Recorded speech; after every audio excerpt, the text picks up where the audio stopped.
یہ جو علم سیکھا ہے یا یہ جو علم آپ کے پاس موجود ہے یہ کسی استاد نے آپ کو سکھایا یا آپ نے خود یہ قرآن پاک سے اخذ کیا؟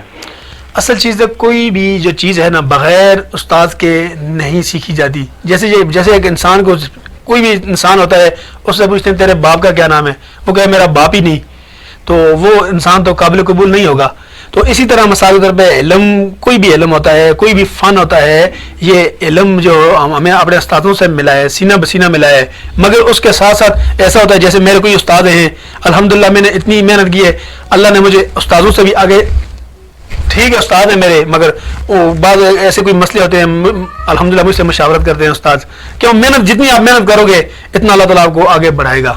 جی یہ تو آپ کی بات صحیح ہے کہ بعض اوقات جو ہے شاگرد وہ استادوں سے آگے نکل جاتے ہیں, لیکن اس کا مطلب یہ نہیں ہوتا کہ وہ استاد سے بڑھ جاتے ہیں, استاد ہی ہوتا ہے. بالکل. لیکن یہ ان پر خاص استادوں کی نظر ہوتی ہے اور اللہ تعالیٰ کا کرم ہوتا ہے کہ وہ اس قابل ہو جاتے ہیں کہ استاد بھی ان سے مشورہ کرتے ہیں. اور یقیناً آپ بھی انہی شاگردوں میں سے ایک ایسے شاگرد ہیں, اور آپ کے جو یوٹیوب کی جو ویڈیوز ہیں وہ میں نے بہت زیادہ دیکھی ہیں, ان میں آپ نے تو بہت سے لوگوں کے جنات نکلتے ہوئے دکھائے ہیں, اور آپ نے جو ویڈیو میں آپ نے کرامات دکھائی ہیں وہ تو بہت زیادہ اہمیت کی عمل ہے. تو آپ کو ایسا بتائیں کہ کوئی ایسا واقعہ ہوا ہو کہ کوئی ایسا جن آپ نے نکالا ہو جس سے آپ کو کوئی نقصان پہنچا ہو, یا کوئی آپ کو ساتھ کوئی ایسا پرابلم کبھی ایسا زندگی میں ہوا ہو؟ اصل چیز ہے نا جو ہماری روزمرہ کے وظائف ہیں نا, جو روزمرہ کے جو میرے عمل ہیں وہ اتنے زیادہ میرے حسار ہیں, مضبوط ہیں. اگر جنات تو کیا ہے, عام آدمی بھی اگر خدا نہ خواستہ مجھے تکلیف دینے کی کوشش کرتا ہے نا, اللہ تعالیٰ ان کو جو تکلیف مجھے دینے کی کوشش کرے گا وہ خود بخود اس تکلیف میں مبتلا ہو جائے گا, کیونکہ میرے حسار, میرا عمل اتنا زیادہ ہے, تیز ترین ہے, بہترین ہے, کیونکہ میرے روزمرہ کی روزانہ میری روز کی 2 گھنٹے میری پڑھائی ہوتی ہے یہ جنات کی. کیونکہ جیسے مثال کے طور پہ جتنی ہماری پڑھائی ہوگی, جتنی ہمارے وظائف مضبوط ہوں گے, ہمارا جیسے چھری ہوتی ہے, چھری کو جتنا تیز کرو گے اتنی وہ تیزی کے ساتھ چیز کو کاٹے گی. ہمارے وظیفوں کی یہی مثال ہے, ہم جتنے عمل کریں گے, وظائف مضبوط رکھیں گے, تو جنات کیا ہے, جنات کا بابا بھی ہل نہیں پائے گا ہمارے سامنے. خیر صاحب یہ جو آپ کی فیلڈ ہے, عملیات کی فیلڈ اور جنات کے حوالے سے, تو اس فیلڈ میں اب تو بہت ساری کالی بھیڑیں ہیں اور بہت سے ایسے لوگ ہیں کہ جن کے پاس کچھ بھی نہیں ہوتا اور لوگوں کی عزتوں سے کھیلتے ہیں اور لوگوں سے وہ پیسہ بٹور لیتے ہیں اور لوگوں کو کنگال کر دیتے ہیں.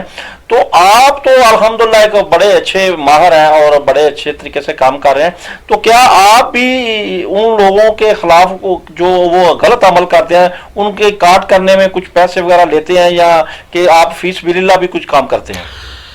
اصل چیز ہے نا ہماری فیلڈ میں جو اچھے بندے ہیں بہت کم ہیں. ٹھیک, لوگ میرے پاس آتے ہیں, ایسے لوگ آتے ہیں جو 5-5, 6-6 لاکھ, 10-10 لاکھ روپے لوگوں کو, عاملوں کو دے دے کے, ڈاکٹروں کو دے دے کے تھک جاتے ہیں. نہ ڈاکٹروں کو سمجھ آتی ہے مشینوں میں, نہ عاملوں کو سمجھ آتی ہے. جب ان کا میں علاج شروع کرتا ہوں تو وہ کہتے ہیں 20 سال ہو گئے, 30 سال ہو گئے, 15 سال ہو گئے, ہم وہ نسل بے نسل جنات آتے ہیں. جیسے مثال کے پہلے ماں کے اندر تھے جادو کے ذریعے جنات, اس سے ہٹ کے پھر بیٹی کے اندر شفٹ ہو گئے, بیٹی سے پھر دوسرے, وہ پورے گھر کے اندر پھیل گئے. تو جب میں ان کا ریسرچ کیا علم کے ذریعے تو ان کو بیماری کھول کے بتائی کہ یہ آپ کی بیماری ہے, یہ آپ کا مسئلہ ہے اتنے سالوں کا. تو پھر ظاہر بات ہے جو غریب ہوتے ہیں, غریب لوگوں سے میں کچھ نہیں لیتا. جو مستحق لوگ ہیں ان کو میں کہتا ہوں آپ ڈاکٹروں کو دیے, بڑے بڑے لوگوں کو دیے, آخر میری محنت ہے, میرے ساتھ بھی چلو. تو یہ قاری صاحب بہت اچھی بات ہے کہ آپ غریب اور مستحق لوگ جو ہیں ان کو فی سبیل اللہ ان کا کام کرتے ہیں, اور جو مہیا حضرات ہیں جو خرچ کر سکتے ہیں ان سے لینا آپ کا حق بنتا ہے, کیونکہ آپ دن رات اس میں کام کر رہے ہیں, ریاضت کرتے ہیں, پڑھائی کرتے ہیں, عملیات کرتے ہیں, اور یہ آپ کی ایک انسانیت کی آپ بہت بڑی خدمت کر رہے ہیں. تو میں آخر پر صرف یہ پوچھنا چاہوں گا کہ اگر کوئی جنات کے علاوہ بیماری ہو تو اس کے حوالے سے بھی آپ کام کر رہے ہیں, یا کہ صرف جنات کے حوالے سے زیادہ عمل کرتے ہیں؟ میرا زیادہ تر جو مشہور ہے پوری دنیا کے اندر الحمدللہ, مجھے ابھی وقتاً آپ جیسے بھائیوں کی چینل سے اس طرح مختلف دوست آئے ہیں میرے پاس انٹرویو لینے کے لیے, لیا ہے. اور زیادہ تر جو میرا نام ہے اللہ نے مجھے اجازت دی ہے جنات کی لائن, جادو توڑ کی لائن میں دی ہے. تو ظاہر بات ہے جب ہم جنات کے ذریعے سے روحانی آپریشن کرتے ہیں, قرآنی آپریشن کرتے ہیں, تو قرآن پڑھتے ہیں, جو بیماری ہوتی ہے اللہ تعالیٰ اس کے جسم سے نکال دیتے ہیں.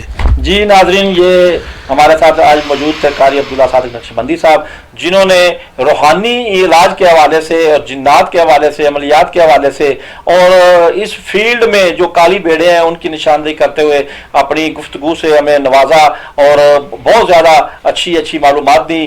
آپ بھی اگر یہ چاہتے ہیں کہ آپ کے کسی ہمسائے کو, کسی رشتہ دار کو, کسی کو کوئی پرابلم ہے, تو آپ قاری عبداللہ صادق نقشبندی صاحب سے رابطہ کر سکتے ہیں. یہ غریب اور مستحق لوگوں کا علاج فری کرتے ہیں. لیکن کچھ ایسے احباب جو پیسہ رکھتے ہیں، وہ طاقت رکھتے ہیں، ان سے یہ نذرانہ لیتے ہیں. لیکن جو غریب اور مستحق لوگوں کا کام ہے، ان کے لیے اگر آپ چاہتے ہیں تو آپ قاری عبداللہ صادق نقشبندی صاحب سے رابطہ کریں. ان کے نمبر جو ہیں وہ نیچے سکرین پر چل رہے ہیں، آپ ان سے ڈائریکٹ رابطہ کریں، ہمارے توسل سے کریں. یہ آپ کی مرضی ہے. صابر میر قادری کو اجازت دیجیے. اللہ حافظ.